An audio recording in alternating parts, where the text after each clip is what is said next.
Shalom Bapak Ibu, saudara-saudara yang dikasihi Tuhan. Jumpa kembali di channel YouTube saya. Apa kabar? Saya terus berharap Bapak Ibu tetap dalam keadaan sehat dan terus diberkati oleh Tuhan. Kesempatan ini kita akan mendengarkan kesaksian dari seorang ibu muslimah asal Jawa Timur, yang mana ia adalah seorang yang begitu taat melakukan ajaran agama, rajin sholat, rajin haji. Tapi yang menjadi persoalan adalah bahwa ia tidak mengerti artinya. Ya, ia lalu kemudian putuskan untuk terima Yesus sebagai Tuhan dan Juru Selamat. Dan setelah percaya kepada Yesus Kristus sebagai Tuhan dan Juru Selamat, ia dijauhi oleh keluarganya, teman-temannya, dan lain sebagainya. Tapi ia tetap tidak peduli karena ia merasa bahwa ia sudah berharga di mata Tuhan, dia sudah diselamatkan, dia sudah beroleh hidup yang kekal. Sungguh luar biasa dipanggil Tuhan, dijamah oleh Tuhan. Dan saat ini menjadi pengikut Kristus yang sangat luar biasa. Kita saksikan bersama-sama, saudara-saudara.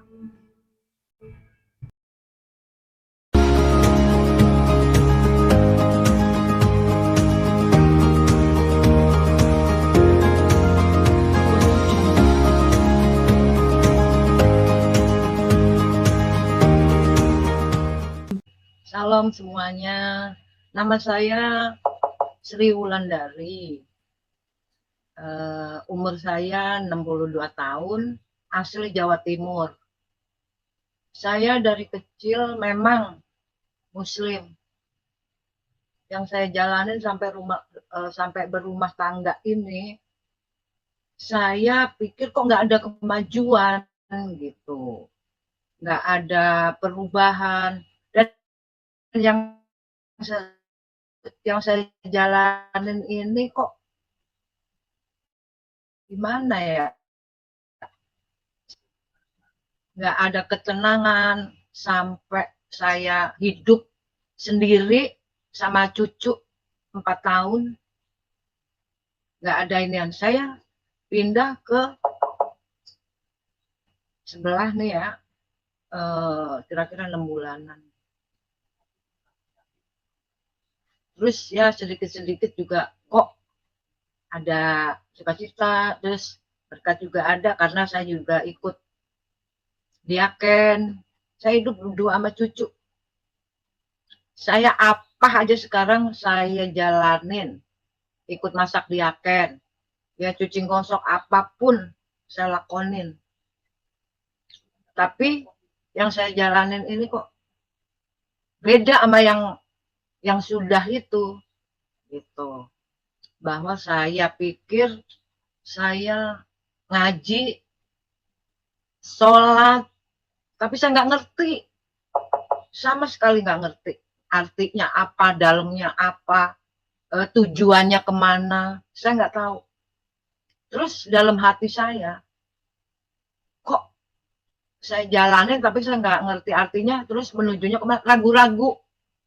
Akhirnya ada teman saya yang ngajak, gini, kamu gini. Nah, saya 6 bulan yang lalu itu saya udah masuk ke sini. Tapi puji Tuhan, selalu ya sukacita, ya beda lah sama yang kemarin itu. Yang berapa tahun yang lalu itu udah beda banget.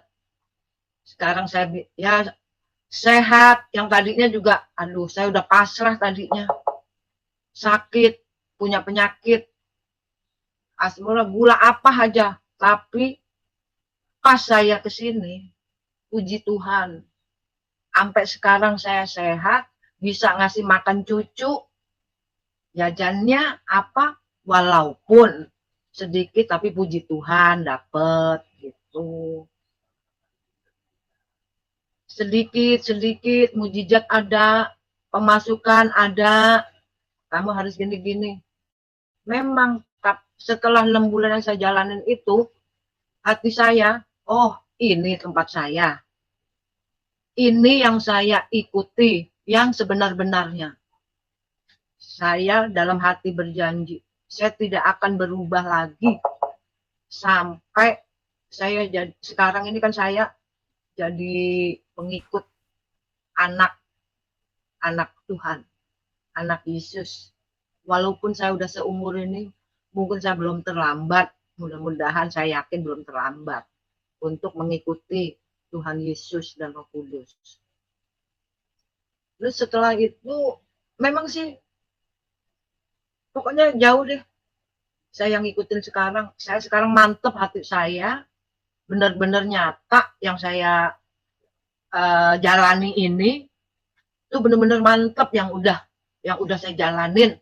Semuanya walaupun sedikit udah saya rasain sukacitanya. Gitu. Ya, saya yakin sih. Saya cuman apa ya? Minta sehat aja karena saya ada cucu yang harus saya ini. Iya, dulu saya pernah saya baru-baru ini saya juga ini sama ya nama kita bertetangga apa udah rame tuh saya dibilang apa kapir lah apalah inilah itulah sampai mau ribut tapi saya biarin aja saya yakin kok mulai 6 bulan yang lalu Tuhan beserta kita Tuhan Yesus selalu ada di sini itu yang saya percaya sampai sekarang umur saya udah 62 tapi saya masih gimana bisa ngurus cucu yang 4 tahun yang gak ada siapa-siapa saya cuma berdua gitu terus saya masuk ke sini keluarga saya udah gak ngakuin gak ada yang ngakuin saya ngontrak sendiri apa sendiri sama cucu katanya udah gak diaku lah di keluarga tapi gak apa-apa saya tetap saya ngikut Tuhan Yesus saya udah 100% udah saya percaya sama Tuhan saya udah nggak bisa ini lagi karena ada perubahan yang saya jalanin ini sampai sekarang pun saya sama keluarga nggak ditanya nggak apa atau main ke rumah enggak tuh itulah pilihan saya yang tepat cuman ini saya yakin itu Tuhan beserta saya terus jaga saya terus soalnya yang udah saya rasain juga udah ada di hati saya nggak akan berubah sampai kapanpun dan sampai cucu saya juga saya ajarin cuma memang cucu saya belum dibaptis baru mau saya yakin itu terus saya sekarang juga temen udah pada nggak ada katanya saya kafir nggak ada yang nemenin nggak apa-apa itu resiko saya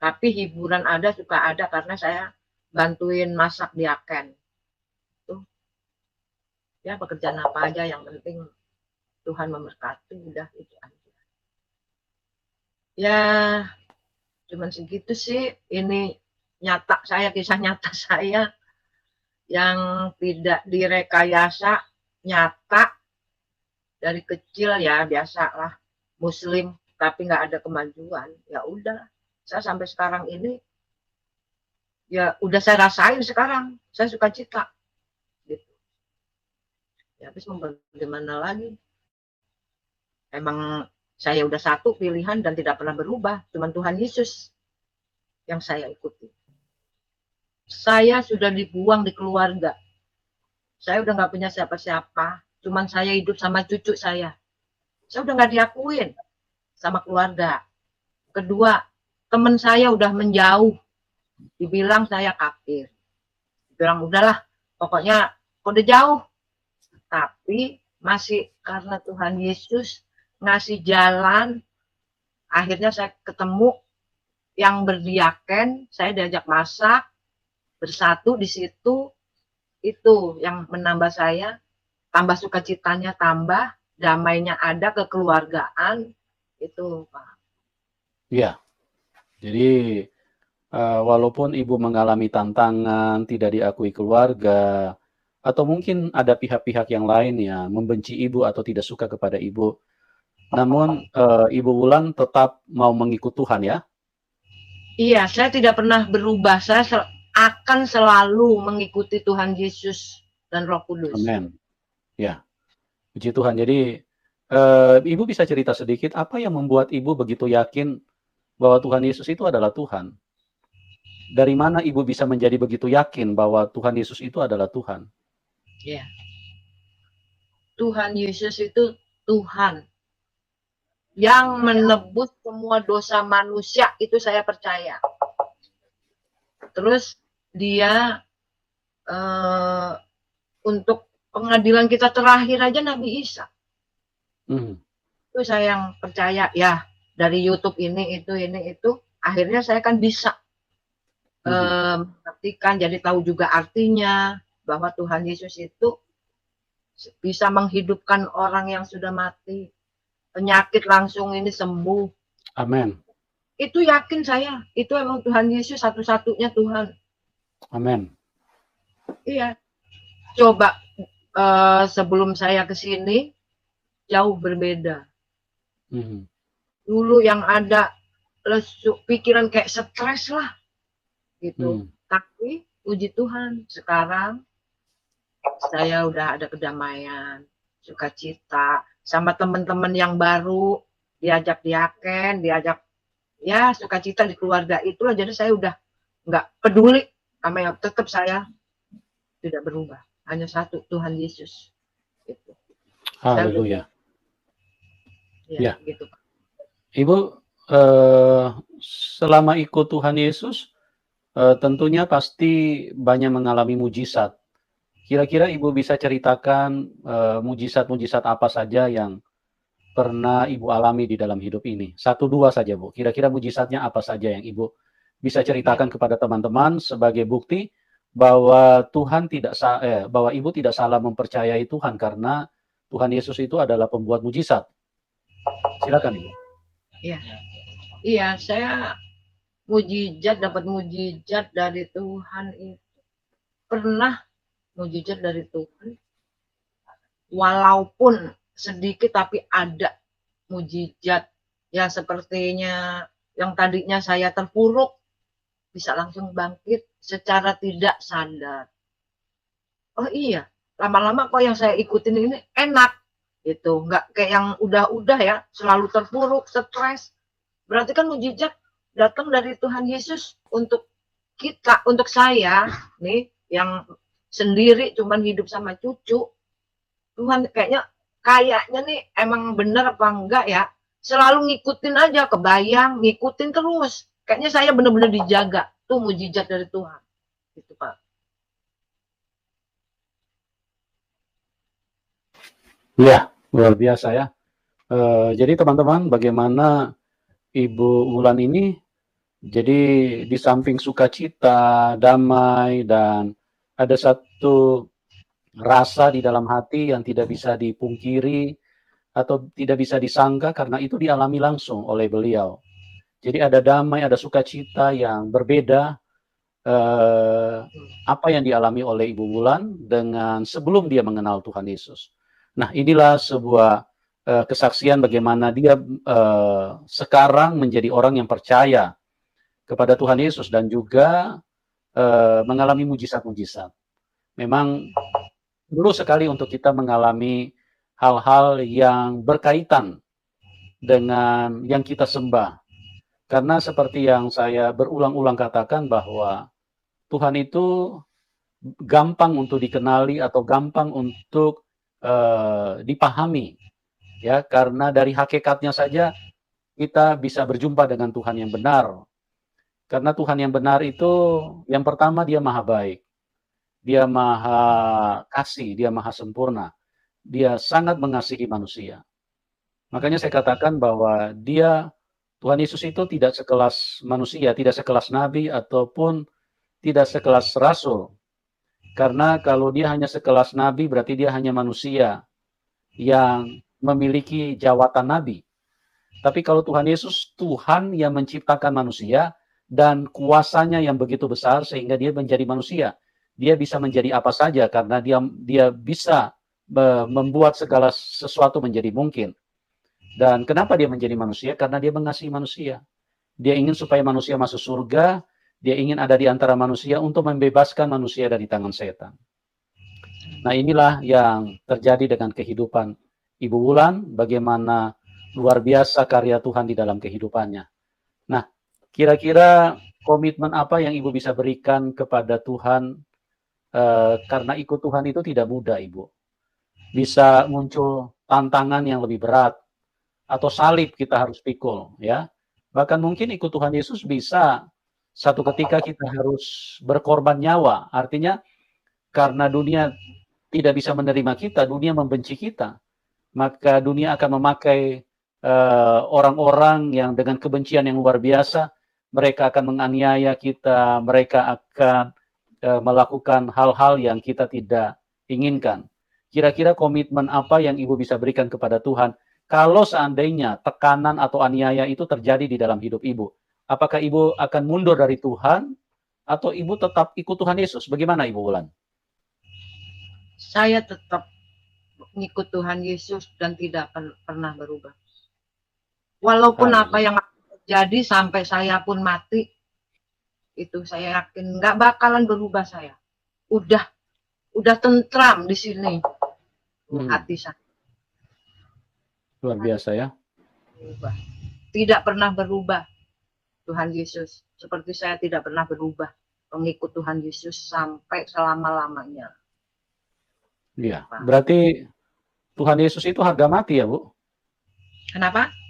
Berarti ikut Tuhan Yesus itu sudah harga mati ya, tidak bisa ditawar lagi ya? Tidak bisa tawar lagi, Pak. Haleluya.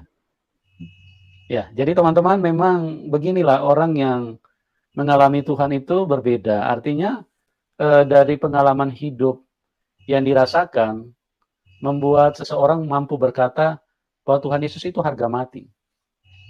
Tidak bisa ditawar oleh apapun, sekalipun itu aniaya, sekalipun itu mungkin kesenangan, harta kekayaan, jabatan, ataupun hal-hal lain, tidak bisa mempengaruhi bagi orang yang mengalami Tuhan. Karena apa? Karena kami merasakannya secara langsung, ya. Jadi tawaran apapun dari manusia, tawaran apapun dari dunia, atau tekanan apapun yang ada di dalam dunia tidak akan membuat orang yang sudah berjumpa dengan Tuhan lantas mundur dari Tuhan Yesus. Luar biasa sekali ya. Dan Ibu kira-kira selama ikut Tuhan ada hal apa yang paling berkesan atau mungkin firman yang Ibu pernah dengar ya? Firman apa yang paling menguatkan Ibu, yang paling membuat Ibu teguh kepada Tuhan Yesus? Ada yang Ibu mau bagikan kira-kira firman apa yang Ibu pernah dengar? Cuman sedikit saya dengar itu bahwa hari pengadilan terakhir itu cuman Tuhan Yesus, Nabi Isa yang ngadilin. Cuman itu yang ada di otaknya. Makanya saya 100% jadi nggak bakalan berubah kemana-mana. Gitu, Pak. Iya. Jadi itulah keyakinan daripada Ibu Wulan. Bagaimana bahwa yang akan datang untuk menghakimi dunia itu adalah Tuhan Yesus. Kenapa dia menjadi hakim? Karena dia yang mulia. Makanya coba perhatikan teman-teman. Kalau di pengadilan itu, hakim itu selalu dipanggil yang mulia. Karena apa? Karena keputusannya. Keputusannya bisa menentukan manusia masuk neraka atau masuk surga. Dan kenapa dia menjadi hakim? Karena dia maha tahu. Dia tahu jalan hidupmu. Jadi dia kenapa ditempatkan sebagai hakim? Karena dia tahu perkara, jalan perkaranya. Dia pelajari, dia analisa, dia ini. Itu kalau di dunia. Tapi kalau Tuhan dia tidak perlu pelajari karena semua aktivitas kegiatan manusia itu terekam sangat sempurna di surga. Jadi tidak ada orang yang bisa berdalil karena semuanya di mata Tuhan itu telanjang, terbuka. Ya. Jadi Tuhan tahu apa yang Anda lakukan. Anda ada di toilet, Anda lagi lakukan apa, pikiran kotor atau pikiran cabul, atau mungkin Anda lagi bersama dengan seseorang, lagi berselingkuh, berzina, itu Tuhan tahu semua. Makanya dialah hakim. Dialah yang memutuskan Anda benar atau salah, dialah yang memutuskan. Karena dia tahu. Kenapa dia menjadi hakim? Karena dia Tuhan. Dia Maha Kuasa. Ya. Itulah kesaksian daripada Ibu Wulan yang luar biasa, sekalipun usia tidak muda lagi, karena Ibu Wulan sekarang sudah tergolong usia senja, sudah di atas 60-an, Jadi bagaimana pengalaman yang polos yang dialami, dirasakan, mujizat kuasa Tuhan yang begitu luar biasa telah terjadi di dalam kehidupan Ibu Wulan. Oleh sebab itu teman-teman, bagi Anda yang belum kenal Tuhan Yesus, ya pelajarilah, selidikilah, belajarlah tentang sejarah, belajarlah tentang kebenaran, dan saya berdoa, kasih karunia Tuhan menjamah kehidupanmu, supaya keselamatan itu bisa menjadi milikmu. Di dalam Tuhan Yesus kita memanggil Tuhan itu dengan sebutan Bapa. Ya. Tapi banyak orang salah mengerti, orang pikir kalau Tuhan disebut Bapa, kita disebut anak Tuhan. Maka ada orang yang agak stres, dia berkata di mana bidannya, ya. Nah, teman-teman, itu pikiran yang memang logika-logika mampet. Tapi bagi orang yang sudah diterangi Roh Kudus, bicara tentang Bapa dengan anak, kenapa manusia disebut anak Tuhan? Kenapa Tuhan itu disebut Bapa? Karena benihnya itu berasal dari Tuhan, ya. Kenapa anak saya disebut anak saya? Ya, karena benihnya berasal dari saya, bukan karena seksualitasnya. Jadi disebut anak saya karena benihnya dari saya. Nah, kita semua tahu bahwa kita ini manusia, semuanya benihnya itu berasal dari Tuhan. Dari Dialah kita jadi, dari Dialah kita ada. Orang tua hanya menikmati kesenangan saja, ya. Kita benihnya bukan berasal dari orang tua, dari Tuhan. Orang tua itu hanya menikmati kesenangan, ya maaf ya, hanya goyang-goyang kenikmatan aja orang tua. Tidak ada satupun orang tua yang bisa memberikan benih untuk menjadikan manusia baru. Itu semua berasal dari Tuhan. Nah, kenapa kita disebut anak Tuhan? Karena semua benihnya berasal dari Dia. Jadi hanya orang-orang yang punya pikiran kotor, hanya orang-orang yang tidak mengerti tentang Tuhan, yang selalu mengatakan, "Wih, masa ada anak Tuhan? Masa ada anak Tuhan? Tuhan tidak diperanakan." Nah, inilah yang perlu kita sama-sama untuk pelajari, apalagi ini untuk tentang iman kita, untuk tentang keselamatan kita, supaya jangan sampai kita salah di dalam iman kita, dan akhirnya kita tidak bisa masuk ke surga. Kalau kita menyebut Dia Bapa, artinya Tuhan Yesus berkata di dalam Yohanes 14 ayat 2, di rumah Bapakku banyak tempat tinggal. Ya, di rumah Bapa. Makanya kita yang percaya kepada Tuhan Yesus dengan begitu jelas dan begitu pasti, dengan begitu yakin, kalau kita meninggalkan dunia ini, kita pulang ke rumah Bapa. Sama saya berikan analogi sedikit, kalau dulu ya, atau sekarang juga masih sama, misalnya Anda punya anak yang masih bersekolah, kalau mereka sudah selesai belajar di sekolah, mereka akan pulang ke rumah bapaknya. Ya, karena apa? Karena disitulah orang tuanya. Nah, kalau Anda tidak menganggap bahwa Tuhan itu sebagai Bapamu, maka Anda tidak mungkin bisa pulang ke surga. Karena hanya orang yang mempunyai hubungan antara anak dengan Bapa, itulah gambaran yang begitu sempurna bahwa kita begitu dekat dengan Tuhan dan kita punya akses untuk pulang ke rumah Bapa kita karena kita itu anak Tuhan. Tapi bagi Anda yang tidak mengakui bahwa Anda adalah anak Tuhan, yaitu urusanmu sendiri. Resikomu ditanggung sendiri karena Anda menolak kasih karunia Tuhan. Oke, terima kasih buat Ibu Wulan. Dan terima kasih buat semua teman-teman yang sudah menyaksikan acara ini. Dan bagi teman-teman yang mau mendukung Ibu Wulan, boleh silakan di layar deskripsi nanti kami akan cantumkan ya, untuk bisa memberikan dukungan. Oke, terima kasih buat semuanya. Tuhan Yesus mengasihi kita semua, Tuhan Yesus memberkati kita semua, dan kita akan berjumpa di program selanjutnya, dan salam kemenangan. Amin. Sungguh luar biasa Bapak Ibu saudara-saudara, kesaksian Ibu ini semoga bermanfaat, memberkati kita sekalian, supaya kita pun semakin semangat, semakin kuat, semakin bertumbuh dalam iman kepada Yesus Kristus. Jangan lupa terus dukung channel ini dengan cara like, subscribe, dan share, supaya saudara terus mendapat notifikasi video-video terbaru dari saya. Dan terlebih channel ini akan terus berkembang ke depan dan menjadi saluran berkat bagi banyak orang. Tuhan Yesus memberkati.